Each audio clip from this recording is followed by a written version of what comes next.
FY20, which is just 0.7% of our gross booking revenues for FY20.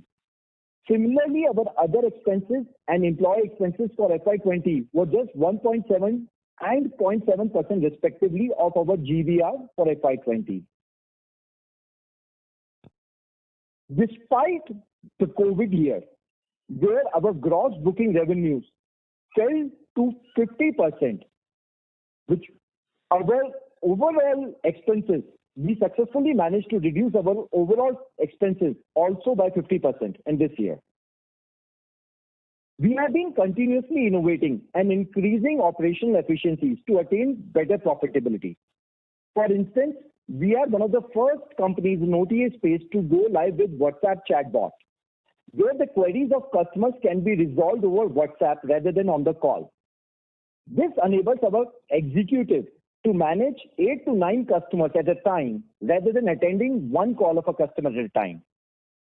There are other multiple initiatives taken by the company to continuously innovate for better customer experiences and attain more and more efficiency in operation.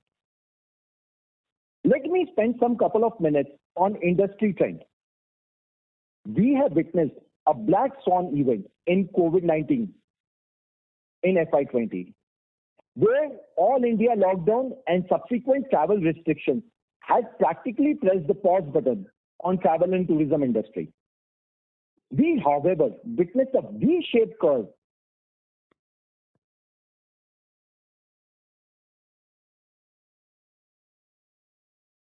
The line for Mr. Pitti is disconnected. Kindly stay on line till I reconnect him.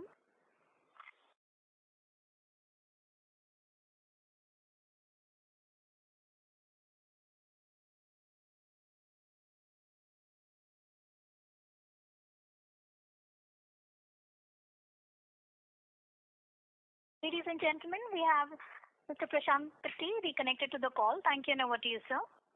Sure. Okay.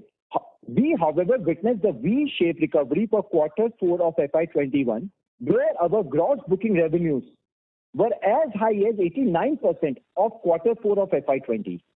We believe there is a huge pent-up demand for travel and tourism post the vaccination drive across India, and people are waiting to travel and go on holidays. Once the situation normalizes and is under control, we anticipate that there is going to be a revenge travel, and we foresee good growth in coming years across the sectors. We are working on the ground and monitoring the situation very closely and adapting to all the evolving environment for increasing our efficiency and growth prospects. Our strategies going forward will be to sustain and attain high growth in air travel segment. We are entering into partnerships with international airlines to boost our international air segment. We recently signed up a deal with Just Dial, where all their flight tickets on their portal will be exclusively powered by EaseMyTrip, giving access to their millions of customers.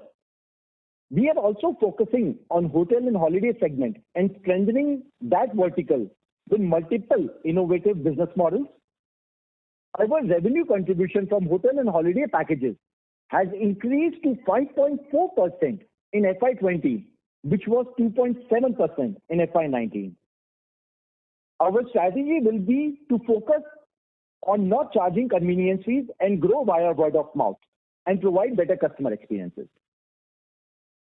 Now let me take you through our operational and financial highlights for Q4 and FY21. As mentioned, we witnessed a V-shaped recovery in Q4 of FY21. Our gross booking revenue for Q4 stood at 907 crores as compared to 1,024 crores for Q4 of FY20, down only by 11%.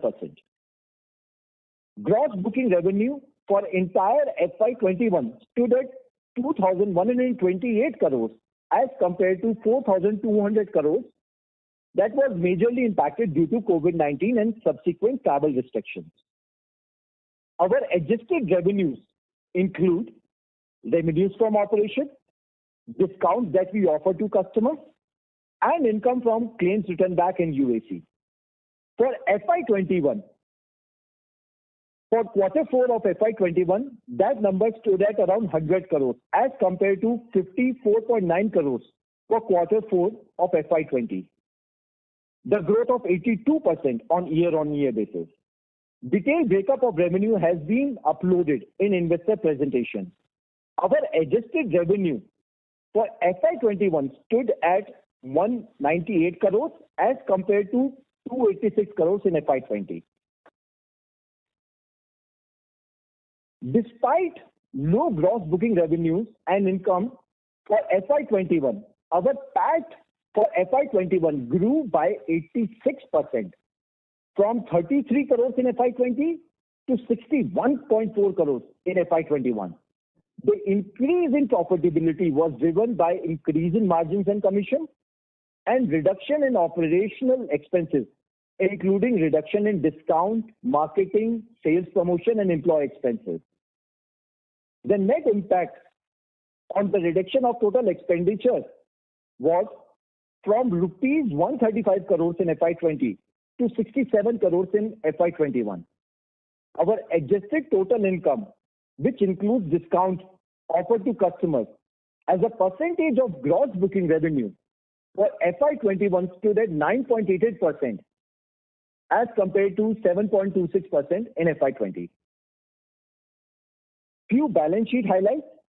Well, we are zero debt company with cash and term deposits in hand of rupees 242 crores as on FY21, which was 146 crores in FY20. Our cash flow from operation stood at 73.8 crores in FY21 as compared to 27.5 crores in FY20. Our OCF to EBITDA for FY21 stood at 84%, demonstrating that the company's strength of converting EBITDA to cash. Return on capital employed stood at 48.3% for FY21, which was 275 bps higher compared to the last year, and return on equity stood at 37.5% for FY21, which was 493 bps higher compared to the last year. To conclude, we would like to highlight that the increasing revenue on the backup of huge pent-up demand for the sector, operational efficiency, and increasing margins due to operating leverage will significantly improve the returning ratios and free cash for the company in the future. With this, I'd like to open up the floor to discuss. Thank you very much. We will now begin the question and answer session. Anyone who wishes to ask a question may press star and 1 on the touchtone telephone. If you wish to remove yourself from the question queue, you may press star and 2. Participants are requested to use handsets while asking a question. Ladies and gentlemen, we will wait for a moment while the question queue assembles.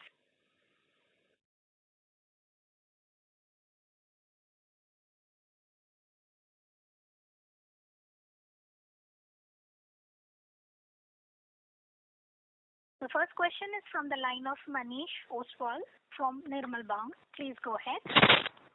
Yes, sir. Thank you for the opportunity and congratulations for good set of numbers for FY21. My first question on the revenue mix trajectory for the company over the medium term. Currently, we are largest pie from the airline ticket booking, and you alluded in the analyst meet at the time of IPO also and in today also. You want to increase the revenue from the hotel and holiday segment. So, if you see the 3 to 5 year perspective, where do you see the pie is shifting from the current heavy airline mix to the other segments? Well, thank you, Manish, for asking this question. The company is taking every possible step to increase our business on the other side. But to give you a background, this was important for us to focus on one particular segment and get it right. And that is precisely what the company has done. But in the last 2 or 3 years, the company has started seeing the tailwind, moving towards getting more businesses from the other directions as well. And one of the simplest policies which company is using right now is that the company has created a humongous amount of goodwill by not charging customers convenience fees over the last 13 years. And we are utilizing that goodwill that our company is a fair pricing company. And we are utilizing that goodwill by doing cross-selling. If somebody is buying an air ticket, we are offering them our hotel, we are offering them our holiday packages via email, via WhatsApp information and other details. And that is how the company is growing. And I've shared the number of how the growth happened from FY19 till FY20. This COVID year is slightly as an exception. However, we look forward to continue growth in our hotel and holiday department in the near future. Okay, I'm just referring one of the media article recently. They said the promoter have other interests apart from the Ease My Trip business. So core and filmmaking. Can you clarify what is the other interest of promoter apart from the Ease My Trip? The company, the article you might be mentioning is a dated article, 3-year-old article, and the companies and promoters do not have any other business line of interest as an interest. We are solely focused on Ease My Trip. There is so much more for us to grow, and we are growing in this right direction. Right. And last question, how do you deploy your cash on balance sheet? Are you strengthen your positioning in the marketplace through acquisition or higher dividend payout? What is the overall strategy on capital allocation? Because you generating a lot of cash in your business. That is a very valid question. What you're asking is that the company is generating a lot of PAT and how we will be utilizing this PAT. So to answer that question, we do have a dividend policy. In April, the company distributed 21.7 crores as an interim dividend. While declaring and recommending dividend in the future, our board will focus on sustainable return through an appropriate capital allocating strategy in medium or long-term range. About the organic or inorganic growth, I may not be able to comment anything right now about it. Sir, one question on the industry side. Since the last 1 year has been very tough for the travel and hospitality industry, so do you see the competitive intensity, especially in the online ticket booking space, will decline over the next couple of years because already companies are facing a lot of losses? So I'm talking of the larger players will have a more prudent approach in terms of pricing than the otherwise. What is your view, sir? My view is of the same as what you have suggested. I believe that this, pandemic probably will bring sanity to the industry where people will realize that cash is the king and there is no point burning money on unnecessary marketing and deep discounts. And we believe our company will be one of the biggest beneficiaries as the competition intensity decreases and everybody moves towards becoming profitable one day. Right, sir. Thank you very much for answering my question. Thank you. Thank you. The next question is from the line of Venkat Samala from Tata Asset Management Company. Please go ahead. Hi, Prashant and team. Congratulations on a very successful listing and very good set of results. So my first question is, I just wanted to understand that the commission rates or the take rates that you get from the airlines has gone up quite a bit, right? I mean, compared to last year. So what has actually caused the same and how much sustainable is this? Sure. Thanks, Venkat, for asking this question. Well, if you see that our other current assets have increased during this time period. If you look at our, balance sheet, you will find that our other current assets has increased. Now that has increased because we are giving advance deposits to airlines, specifically LCCs, and also bus operators, and also few hotels. Now these advance deposits are going to them. These advance deposits do not have any end period, and we are usually giving them 5 or 6 days in advance to get better commissions from them. We understood during the pandemic time that most of our suppliers would be slightly credit hungry, cash hungry, and that is how we were able to take advantage of getting better commissions from them. Understood. Could you quantify this amount? I mean, what would that be at the end of March 31, FY21? So I think our other current assets is around 81 crores, which was around 30 crores a year back. So effectively, it's almost about 50 odd crores as more of an advance which is going, but which is bringing beautiful results to the company.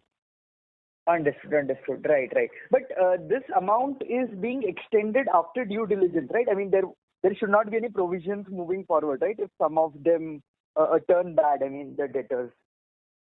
We are being extremely careful in whom we are choosing to give our advance amount, and this is only for 5 days in advance. This is not for months in advance. Understood. Right. So to that extent, it may not be recurring, right? So it is a recurring in nature. You mean that would this continue post-pandemic? Is that the question? Right. So that depends. We are open to continuing this for eternity, but we will see where it goes. But yes, it also depends on what the terms and conditions come in the future. Right. And just a follow up to that is, if I look at the results which were put out by your peers as well, the take rates for them has also gone up. So this could be something which is sort of an industry phenomenon, right? I cannot comment about how others are doing. This is how we are doing this. Sure. Fair enough.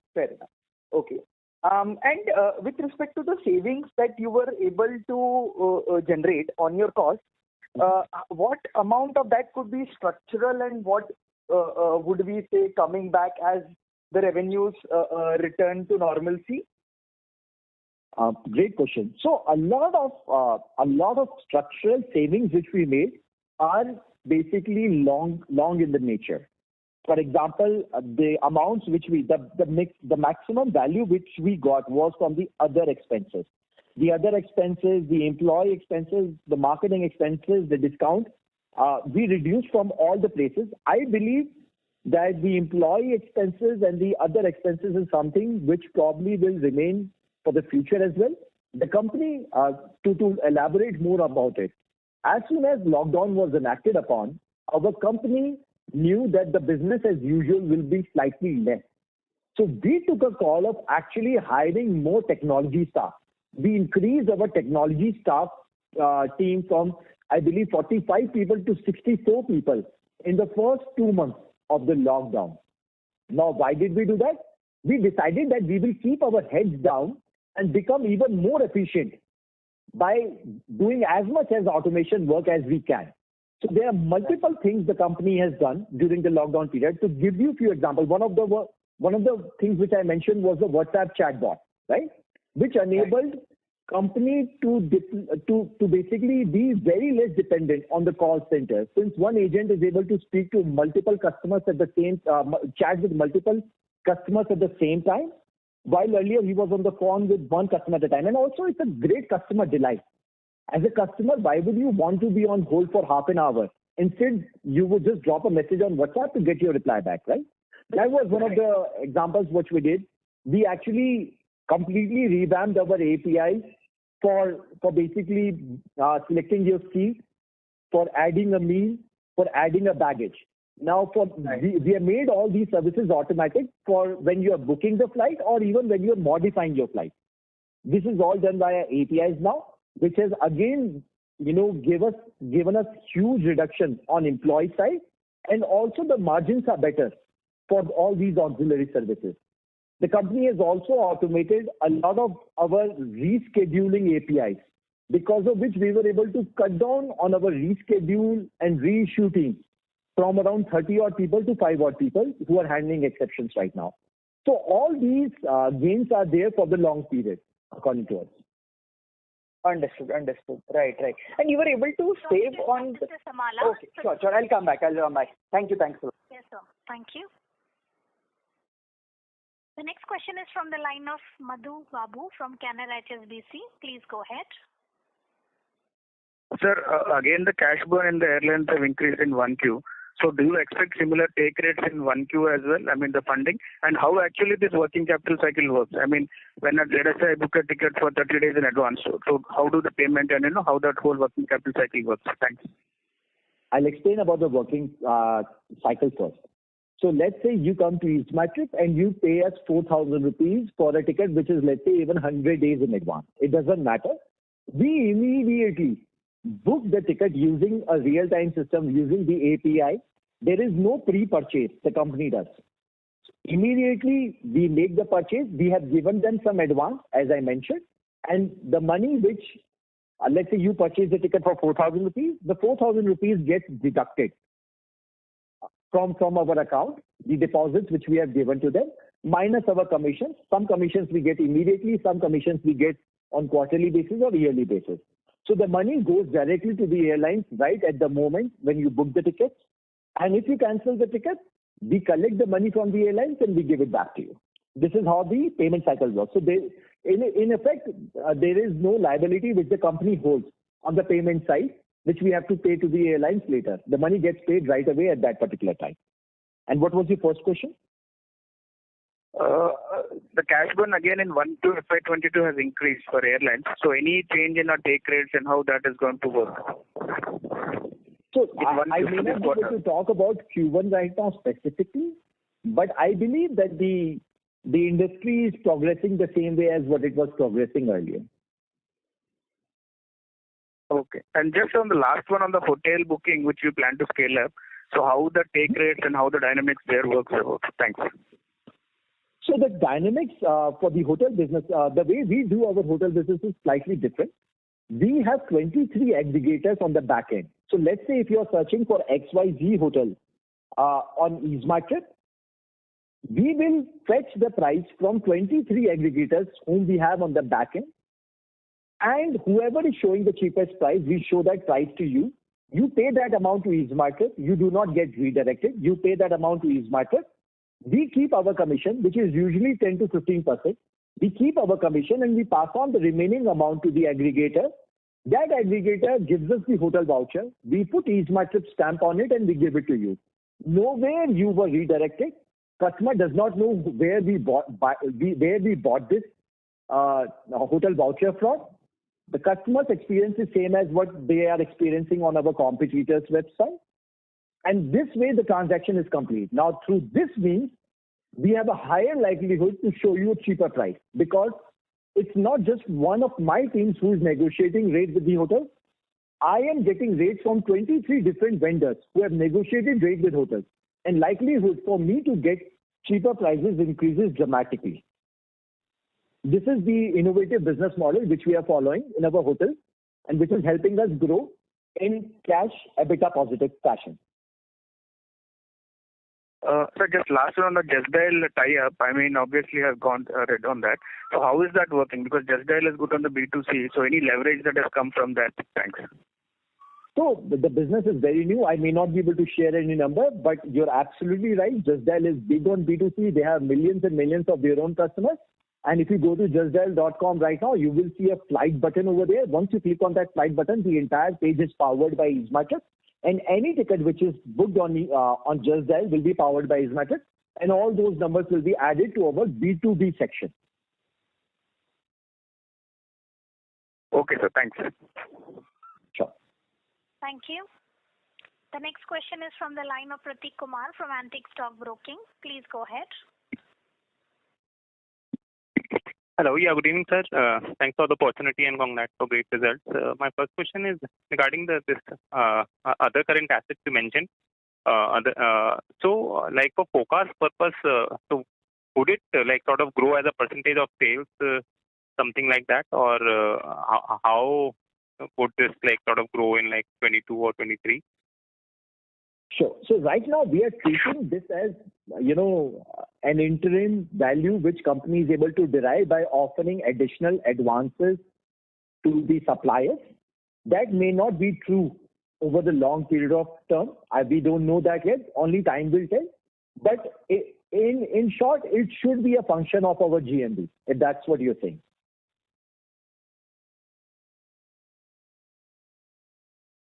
I hope I answered your question.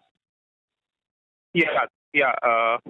Secondly, on just related, what is this current loan related to on our balance sheet, which is also a relatively sizable? The loans are also deposits to the suppliers, primarily to our subsidiaries, foreign subsidiaries. Okay. And just one question on ad spend. So while our revenues or gross bookings like sort of are expected to grow like this year or next year. So how could our ad spend like can it like go back to 25-30 crores, which was there like earlier that year?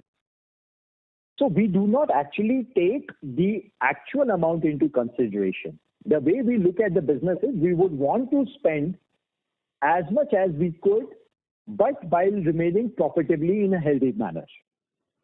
This is how we work. We know that this is the margin which we are going to get. Now, of the margin, how much money do we want to allocate in marketing is the thought process of the company. And usually we would want to keep it between 0.5 to 0.7% of the entire gross booking revenues the company is going to generate in that particular quarter or that particular financial year. Right. Thanks, sir. I'll get back with you. Sure. Thank you. The next question is from the line of Jayesh Shah from OHM Portfolio Equi Research. Please go ahead. Hi, congrats for a very impressive set of numbers. Can you just explain this discount to customers item that you have? Because what I'm seeing is that the run rate for the current last quarter is 33 crores. But for the full year, you just have 60 crores. And what is interesting is when I compare the last year's 20 crores run rate versus last year's overall discount cost of 124 crores. So what am I missing here? Because apparently this doesn't seem to give a very clear picture. So if you can explain that. I understand your question. In the interest of others, I'll actually explain your question a little bit more detail. The question is, why our discount to customers particularly grew during this quarter, the quarter 4. Now, the answer to that is very simple. The discount to customer is actually a function of how markets are doing, how our competitors are doing. If our competitors are intensifying during that particular quarter and are giving more discounts, then we are also bound to give slightly more discounts. It is a function of competition. See, the money which we earn from the airlines or hotels or tour operation comes to us, and then we decide what kind of discount do we want to give, and it's usually a function of how markets are behaving. So for this particular quarter, I believe the discounts were slightly on the higher side, but that is a function of the market, and we have to play by that. I see. So this number can actually vary quarter on quarter. That is correct. However, in the long run, we believe this number to substantially decrease because of the consolidation which is happening in the market, and since EaseMarket is a publicly listed company, and I believe that our competition is also seeing that there is a way to do this business profitably. And I believe that because of the consolidation and because of EaseMarket's step, I believe that the rationalization of not giving too much of discount will come in our competition's mind as well. And overall, this number will decrease going forward. Right.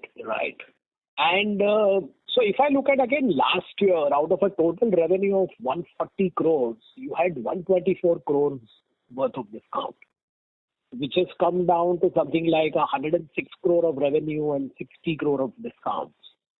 So what is really sustainable in your sense?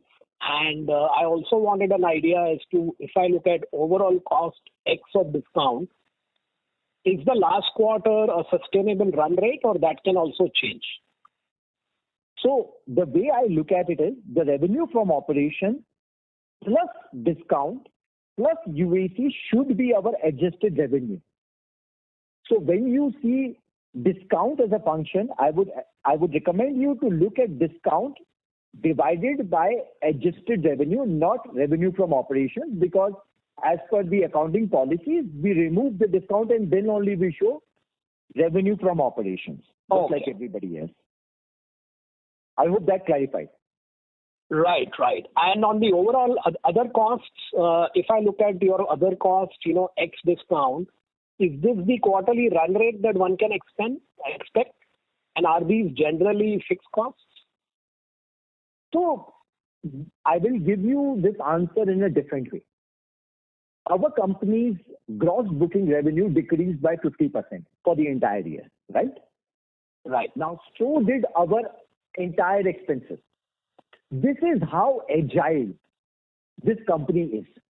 See, it is a very difficult thing for companies to decrease their discounts, fixed discounts like employees or admin expenses, right? But our company is an extremely agile company.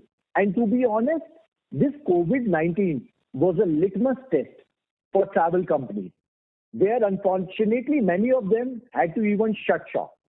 But our company's foundations and fundamentals are so strong that we can reduce our discount, we can reduce our expenses in the lines of gross booking revenue and earning more revenues by getting better margin and hence being more profitable than ever.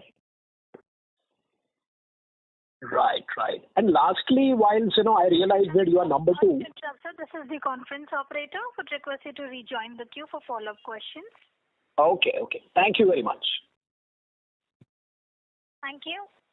The next question is from the line of Vimal Gohil from Union Asset Management Company. Please go ahead. Yeah, thank you for the opportunity. Sir, my question is related to one of the previous participants' questions regarding the take rates. And the take rates, you explained that they have increased partially because of the fact that you have given higher amount of advances to the airlines and others this quarter. Now, I just want to understand on what basis do you decide how much of advances do you have to give this quarter or next quarter?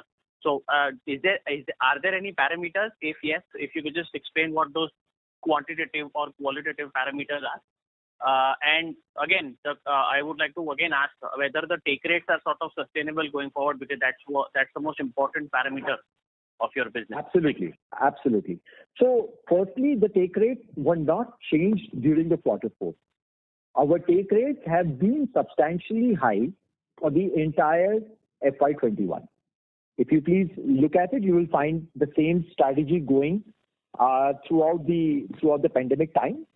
To let you know, the quantitative and qualitative analysis would be somewhat of a trade secret on the call on what basis do we decide. But the calls which we have taken have come out very fruitful to the company, and we would like to continue doing that. One of the basic principles on which we take this call is basically to ensure that the operations the supplier is running is very smooth and it will not get disrupted in the next 5 or 6 days, because that is the amount of advance which we are giving to them. Right. So at least the advance that you are giving to the airlines will continue for a long period of time, is it? Which means higher working capital? We would wish so, but it's also a matter of whether the other party also wishes to take or not, right? It's not only for us to decide. But we believe that this process might continue for a long duration. Does that mean better take rates then?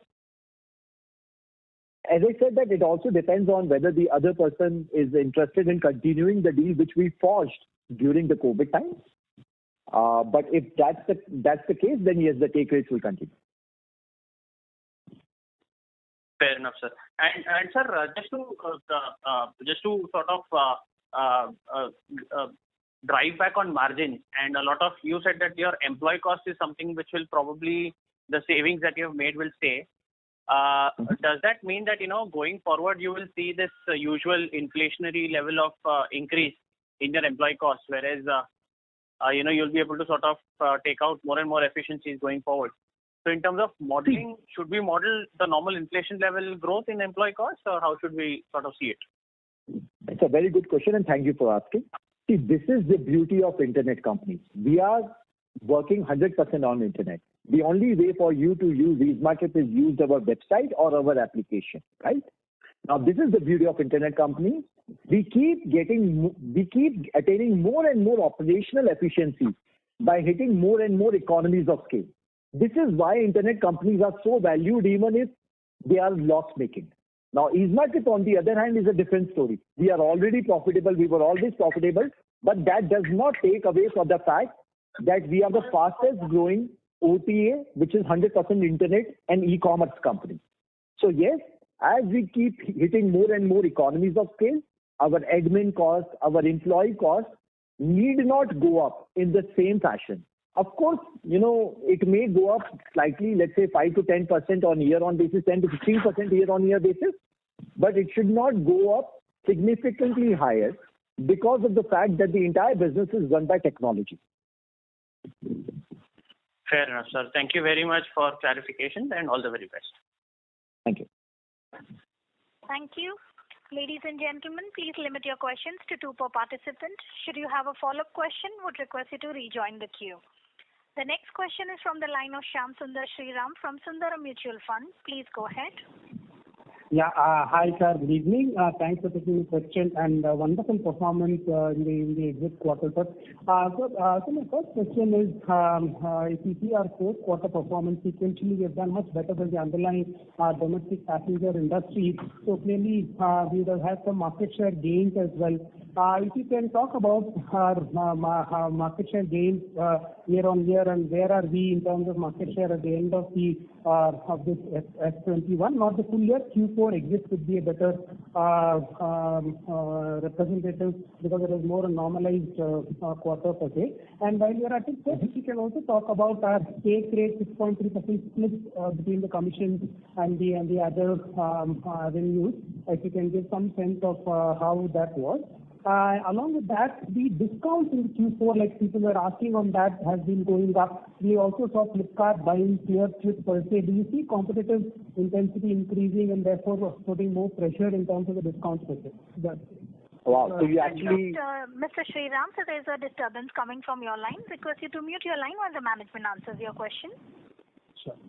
Okay. So you actually asked 3 questions in one question. I'll no problem. I'll go each one of them one by one. I wrote it down. The first one is related to market share. See, actually the company market share has always consistently grew, and that is why without having any funding, we were able to reach this space, right? We had 6 deeply funded competitors whom we kept surpassing while remaining profitable and while they were in losses over the period of last 13 years. To give you an idea about the market share, the easiest way for me to tell you that we have gained market share is, let me compare myself with the industry leader. In FY19, industry leader was 5.6 times bigger than EasyMyTrip in selling air tickets, air segments. In FY20, that 5.6 changed to 4.2. which means they were 4.2 times bigger than EasyMyTrip. And in FY21, that number changed to 2.7. In the last financial year, the industry leader was 2.7 times bigger than us in terms of selling air segment. Now, this is how you can probably imagine at what speed we are heading towards gaining market share. This is the simplest comparison which is coming from the financials. Now, and I'm assuming that this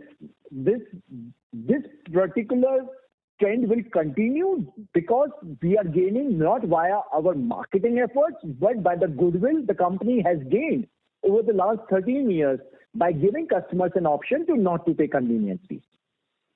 I believe that might have answered your market share related question. The take rate related question, I think I've already answered twice, so I may skip that. The last question which you asked is related to the ClearTrip deal, which has happened recently, and the discount. So I believe that this was a distress sale. The company name you mentioned has been in existence for the last 16, 17 years. We have tremendous amount of respect for them, for the amount of work they have done, and we have learned a lot from them. However, I believe as entrepreneurs, it is our primary job. See, why do we do business? According to us, there are only 2 reasons. Reason number 1, to serve our customers very well.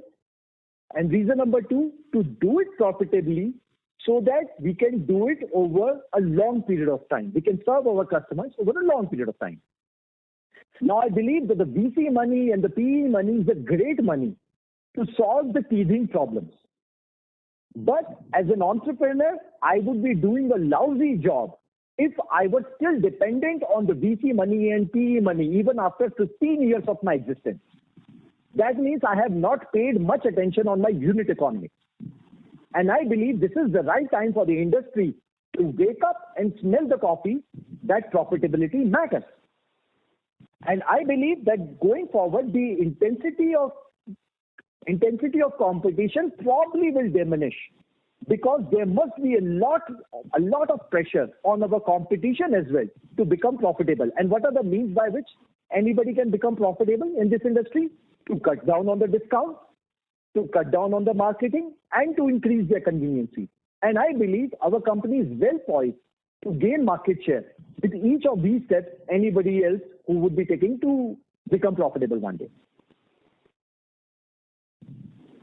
Sure, sir. That was helpful, sir. So the other question was on the claims written back. We had around 31 crores or this year. We had explained in the past how we do the revenue recognition. So that if I see along with the balance sheet, other financial liabilities of 107.6 crores. So is it right to assume this amount on the balance sheet will get recognized over 2 years? Is there any change in terms of the revenue recognition policy that you want to effect? Any thoughts on that? And I have one more question on the balance sheet side, sir. Thank you. There is no change in the policy. You're absolutely correct. The 107 amount which you are seeing as a liability will come in the future in the company as revenue over the next 2 years. Understood, sir. Sir, one question on the balance sheet. On the asset side, we have seen the receivables come down quite sharply. They are around 58 crores to 29 crores. Now, this is what is to be read from this? And secondly, the contract liabilities, on the other hand, at 58 crores compared to 60 crores last year, while the GBR, while the gross booking revenues actually declined by 50%. How to read these two items, if you can help us understand that? So trade receivable decreasing is only a good thing, right, for a company like us. And basically, primarily that has happened because this amount was usually the amount which corporates owed us. So our business mix is 87% of our business is B2C, 10% is B2B, which is travel agent, and 3% is corporate business. Now, unfortunately, in the last year, there was very little corporate travel, and because of which the trade receivable decreased, as what you're saying. I hope that makes sense. Yes, sir, that makes sense. And on the contract liability, sir, which is at 58 crores compared to 60 crores, that hasn't really come down in line with the GBR. So what is to be read into that, sir? So the contract liabilities is the advance which we have from the GDS, which is Global Distribution System. These are the advance amount which we will keep booking as our commission, as and when we keep using them to make tickets. And unfortunately, last year there wasn't that many GDS booking because international travel didn't happen so much. And that is why you didn't see too much of that number reduced. Okay. Understood. But they didn't want their money back, so it is still lying there as a liability. This money is basically an advance given to us, which we will keep accruing as revenue, as and when we keep using them to make bookings. Understood, sir. Thank you very much, sir. I'll fall back to you on all the very best. Thank you. Thank you. The next question is from the line of Manish Poddar from Nippon India. Please go ahead. Yeah. Hi, sir. Just a clarification. So let's say the staff cost which you had for about roughly 21 crores for the full year, can you probably help me understand, let's say, the two promoters, what would be the remuneration for the full year? Because you've taken a revised remuneration proposal. So I just want to understand what was the number for FY21. So for FY21, the numbers remain the same as what it was. However, we have revised the remuneration from April onwards. So that is roughly 7 crores was the take of the 21. That is what the press release says. 4 crores 8 lakhs and 3 crores. And for the current year, we have reduced it to 2 crores. Okay. And so just wanted to understand, let's say this, 14-15 CR of staff costs other than, let's say, the two key people in the company. How do you actually, probably retain staff or attract new talent? You've added some people on the tech front also. So, given a lot of peers, are offering, let's say, very lucrative pays with, let's say, ESOP in the startup world. So how does really company attract and retain talent? Thank you. So what you're asking is related to the culture of the company, of how we are able to attract talent without paying as much as our competitors can, right? Right. I'll share more detailed answer to this. See, we had to innovate in this direction as well because we knew our competition can offer much more salaries than we can. Now, the way we function is actually very different than our competitors. We usually hire freshers for our operation team, for our call centers. By the way, all call centers, operation, ticketing, cancelling, accounting is all in-house. When unlike our competitors. But the way we do it is we usually hire freshers, and the promise which we give to them is that we are going to train them on everything for the next 3 to 4 months. We train them on how to pick calls, how to chat, how to email, how to make a booking, how to cancel a booking, how to reschedule, how to act like a support staff, and how to use GDS system. So we train them very well, and they know that they are coming in EaseMyTrip for a hustle. They are coming in to learn as much as possible. This is the best place. EaseMyTrip could also be considered as travel university by the freshers. They come in, they give in all their hearts and energy to learn and then to perform in the company. And this is how the company has continuously grown and retained the customers by giving them much more on their plate rather than just departmentalizing them in one particular domain.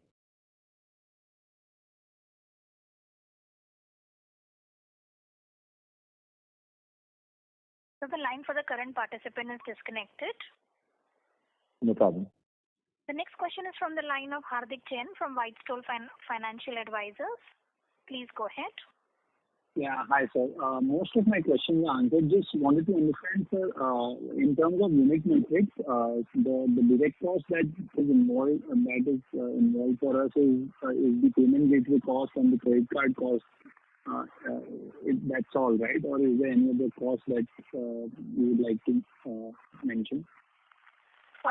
Actually, your voice is disturbance coming from your line. There is a lot of disturbance. I could not even hear your question, but I'm assuming what you've asked is that what are our payment gateway charges? Is that your question? Yeah, payment. So I just wanted to understand what are the direct costs that are. The direct cost is absolutely right. The direct costs are related to payment gateway charges. If you put 100 rupees in EaseMyTrip, I will have to pay payment gateway charges, some amount, to get your 100 rupees. Now that amount, fortunately, that percentage, is going down year by year because of the UPI payments. The UPI payments are extremely cheap or almost free, and that is why every time if somebody uses UPI payment, the payment gateway charges are almost negligible. And because of which, the component of payment gateway charges, the direct cost of payment gateway charges is only going south for the company. Okay. And so, because this is the first call that I'm attending, if you can just explain what is this claims return back, because I could not understand that. Well, it's actually a long conversation. I can just give you a very quick, small summary around it, and then we can take it offline. Basically, every time there is a no-show where the customer misses the flight, or in the cases where airline gave us the money to refund to you, but the amount was not greater than 300 rupees because our own cancellation service charges are 300 rupees per passenger. So let's say airline gave me 200 rupees to return to you, but my own cancellation service charges are 300 rupees. I retain that amount as a liability on my books for 2 years, and at the end of 2 years, I call it as UAC, which is claims written back. And at the end of 2 years, I book it as a revenue. It's just that the money is coming to us 2 years later. That is why we have, for the auditing purposes, for the statutory purposes, we have to put it in the other income.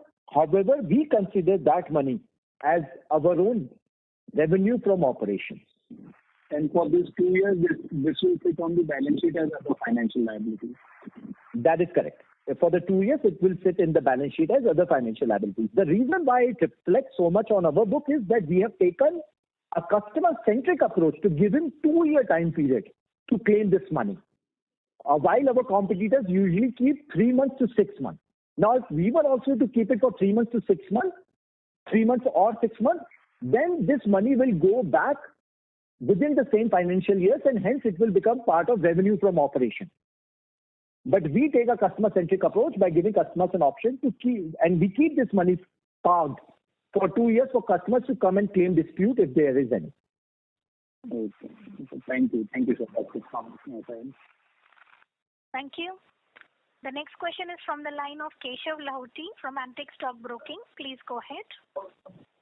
Hi. Thank you for the opportunity. Sir, I just want to understand, the commission rates have improved during the quarter, so as a percentage of GPR have improved. So how should we see this going forward? So I think, as I mentioned earlier, this is basically a deal which happens between us and our suppliers, which are airlines, hotels, and tour operators and the bus operators. Usually we give them advance. However, in these times and these periods, these testing times and these testing periods, our company has taken a conscious call of giving them money slightly more in advance to get better commission. And also, there is another reason why our percentage has gone high. That is, as I mentioned earlier, we have automated the services like you can pay for your baggages, you can add a meal, or you can change your seat.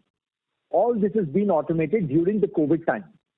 And for all these auxiliary services, the airlines are more than happy to provide much, much better commission to companies like ours. And that is also another reason why our take rate might have increased. Okay. So what should be the ideal take rate in a normal situation for a company like you?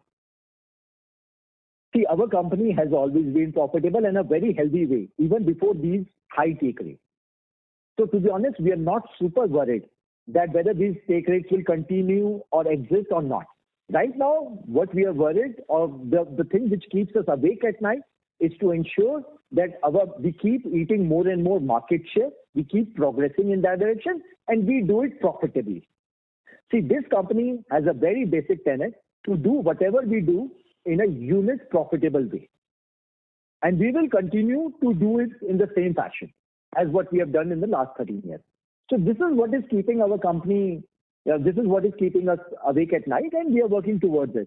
We are not super bullish on making sure that these take rates continue in the future, because these are deals which happen, during the circumstances which arises. Okay. One last question from my side.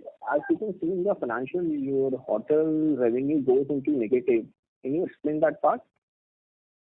So that is basically the commissions which we get from the hotel is between 10 to 15%.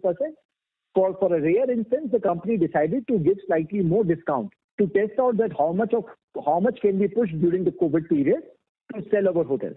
And that is why you see the revenue for one particular part come out as negative, which is where we gave slightly more discounts than what we anticipated. And I think we have corrected that in the quarter 4. Oh, okay. Thank you. That's it from my side. Sure. Thank you.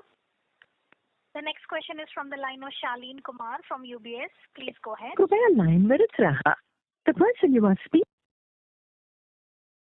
The current participant has placed the call on hold. So we'll move on to the next question. The next question is from the line of Vikrant Malhotra from IIFL Wealth. Please go ahead.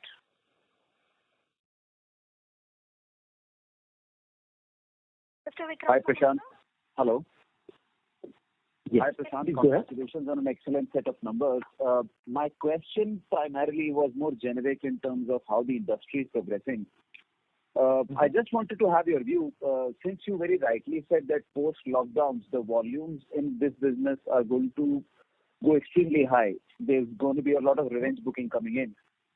Do you think that competition can very well follow your strategy of not charging convenience fee and gain market share over EMP, or do you think they will continue to bleed cash for market share? Because since you are the only very reputed listed name in this business, the other ones continue to remain unlisted and their game normally remains towards valuation.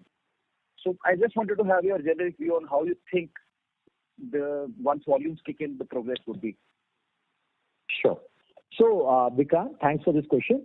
Basically, to answer the question whether our competition will also follow our footsteps, the answer is that they could if they want to. But what we have not seen is that this has not happened in the last 13 years of our existence. 13 years of our existence, and there is a reason why our competition might have a trouble following our strategy. See, we are profitable even without charging convenience fees, while our competition is in losses even after charging convenience fees. This is the irony of the situation. Now, in order for them to let go of this huge amount of convenience fees, they will have to restructure their company completely from bottom to top and change their operational efficiencies, attain the operational efficiencies as what our company was built upon. Then there might be a possibility that they'll be able to do it, but we have seen no sign of any such happening in the last 13 years. So rest is all speculation, and I may not be able to comment on it. Great, Prashant. Thanks.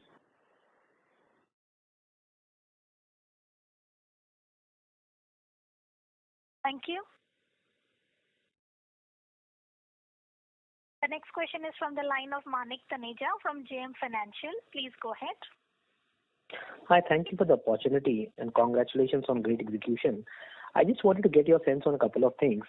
Number one thing is that our take rates right now are higher than peers, despite us being probably about 1/3 of the largest player on the airline side.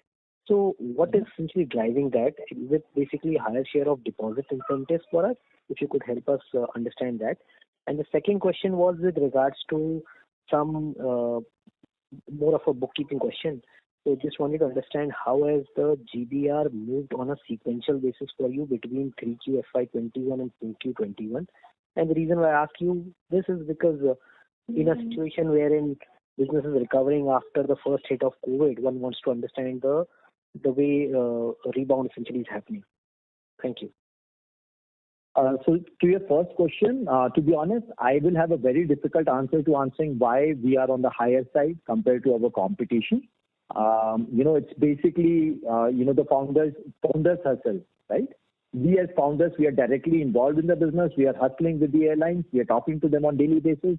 We are generating ideas with them on daily basis to see what is the best we can get back. Also, there might be other reasons. If you study the financials very properly for our competition, you will find that the margins they take is only from the standalone flights, not from the holidays. Since they do sell a lot of holiday packages, the margins for the flight which they earn in holidays goes to the holiday department, not in the flight department. While the denominator is all the flights. So that is why there could be some skewing in the percentage which our competition might be projecting. However, I'm unable to comment further on this. We are doing what best we can do for the company as what we have done in the past. What was your second question? I missed out. My second question was with regards to if you could give us some sense on how has in 4Q you registered a GBR of about 907 crores. How would that compare with the 3Q FY21 performance? Because it helps us give us some. Okay, so you mean what was it for the Q3? For the Q3, I believe that number was around 7. I would be wrong over here. I don't remember that number on top of my head, but I think it was somewhere around 800 crores. About 800 crores. So about 800. From that standpoint, if I look at the sequential rebound that we have seen, it could essentially be lower than what some of our competition has seen, if that number is about 800 crores in terms of sequential rebound. So you're saying that we did a lesser of rebound compared to our competition. Is that I'm saying if I'm just comparing 3Q versus 4Q. So honestly speaking, I do not have the numbers of what our competition has done, but I think, and as I said, that my number, the best guess to me is 800, it could be 750, it could be 700. So unfortunately, I will not be able to say whether we actually rebounded in the same fashion or not. Sure. Thank you and all the best for the future. Sure. Thank you. The next question is from the line of Ashwin Mehta from Ambit Capital. Please go ahead. Hi, thanks for the opportunity. Just one question. So when we talk to your competitors, what they say is almost half of their commissions are coming through the convenience fee. in your case, you don't charge convenience fee and still the commissions work out to say 10% say in this quarter. So from that perspective, if you can just throw some light in terms of what is it that the airlines are paying. I keep forgetting the second question, so it's better that I answer this question and then you ask next question. Yeah, sure. Is that okay? All right. So it's a very valid question, and the answer to that is we do charge convenience fees if you are using a discount coupon. So in our entire percentage, there is a convenience fees percentage as well. If you try EasyMyTrip, go on to easyMyTrip.com. If you do not use any discount coupon, you will sail through by a default coupon, which is EMP-NCA, which is no convenience fees, and you will go ahead by without paying convenience fees. But if you are using a discount coupon, then you will have to pay convenience fees to EasyMyTrip. And I will also share the rationale of why we have done that. See, earlier, I'm talking about back in the year 2015, 14-15, when our competition used to advertise flat 1,000 rupees off, right? Yeah. At that time, it wasn't exactly 1,000 rupees off, right? If two passengers are flying, then they are taking back 600 rupees in the format of convenience fees. And in a way, the discount is only for 400 rupees. Now, for us, we could only say flat 700 rupees in response, since we were not charging convenience fees in the first place, to have an apple-to-apple comparison. And at that time, the customer felt that the offers on EasyMyTrip are not as lucrative because they only see the doorbusters, right? They only see 1,000 rupees off, 700 rupees off. Now, because of that, we realigned our strategy that whenever somebody is using a discount coupon, it has to be an apple-to-apple comparison. And if somebody is using a discount coupon on EasyMyTrip, they must also pay convenience fees just the way they are using discount coupon on our competition website. So that is why there is definitely a small percentage of portion which is coming from the convenience fees. And the other thing which I mentioned, in the last, question, which was you have to see how they are actually calculating their margin. That will give you some insight, which I think I explained a little bit earlier. So that's also another reason why their numbers might be slightly on the lower side for what the overall margin they actually generate from the flight business. And just the second question, in terms of the deposit that we keep with the airlines or the suppliers, what's the quantum of that? Where does it show in your financials? It shows in our financials in other current assets, which is at 81 crores right now, which was 29 crores earlier. Okay. And just the last question, in our DRHP, we had indicated that we had close to around 56,000 agents. What would that number be for us right now? See, actually that number, for that I will have to give you our historical context. The company, EasyMyTrip, started serving travel agents. For the first 3 years, we were primarily serving travel agents, and that is why we amassed humongous amount of travel agents all across India who were using EasyMyTrip.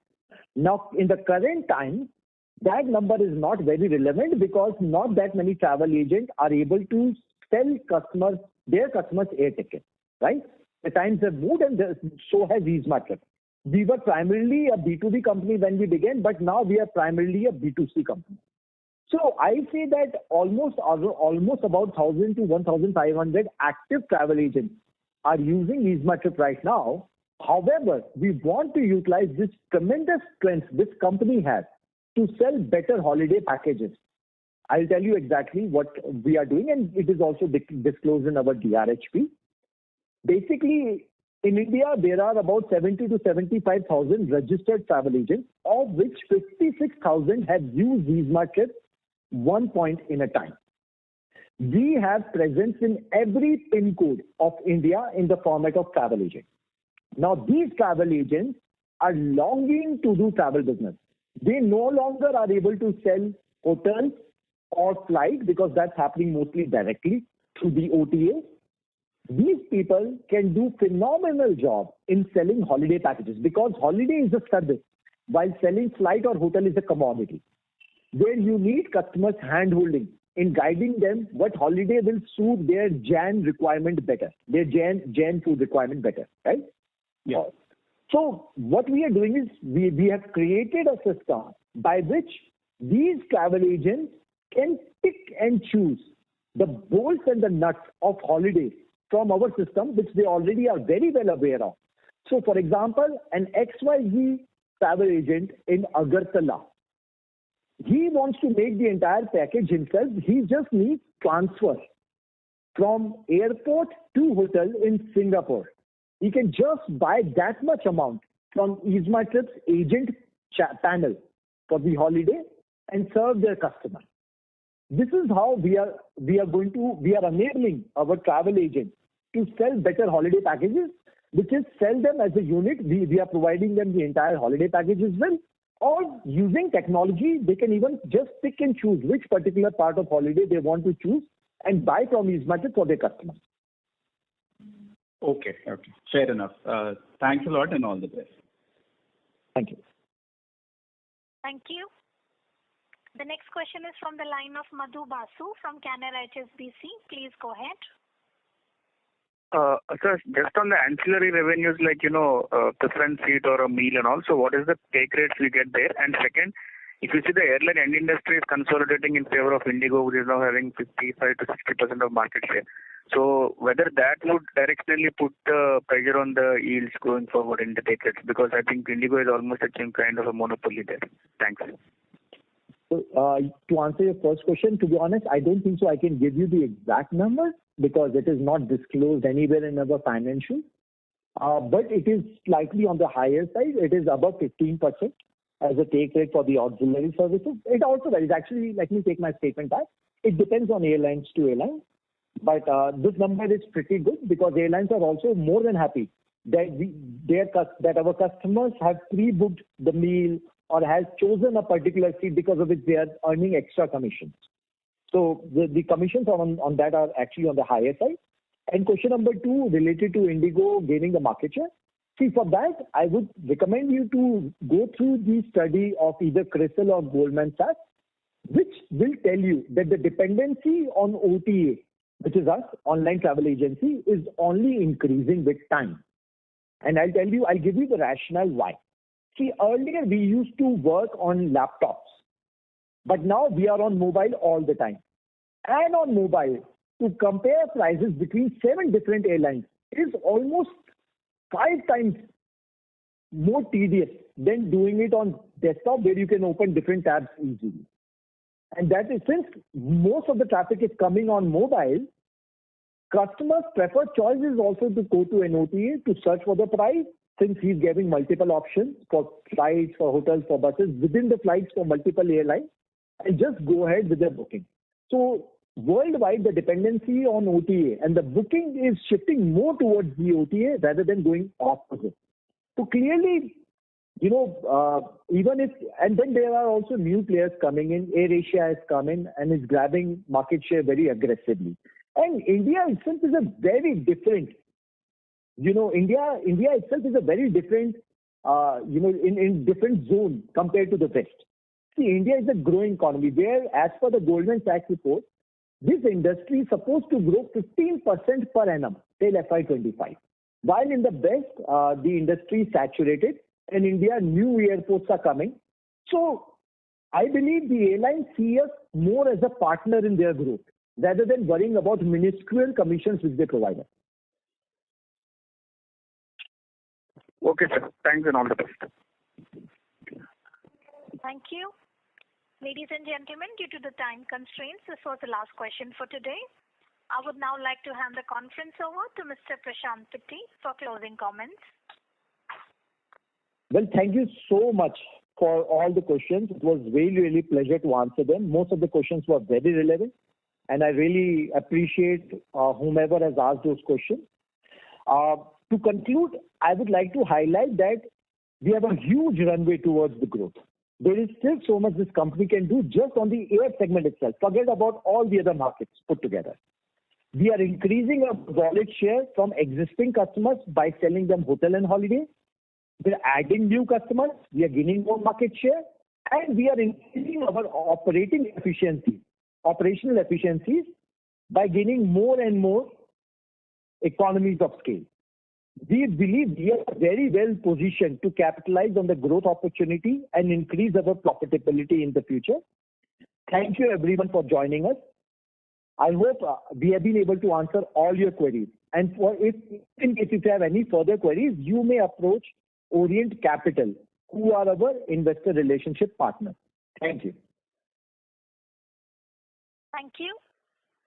On behalf of Easy Trip Planners Limited, that concludes this conference. Thank you for joining us, and you may now disconnect your lines.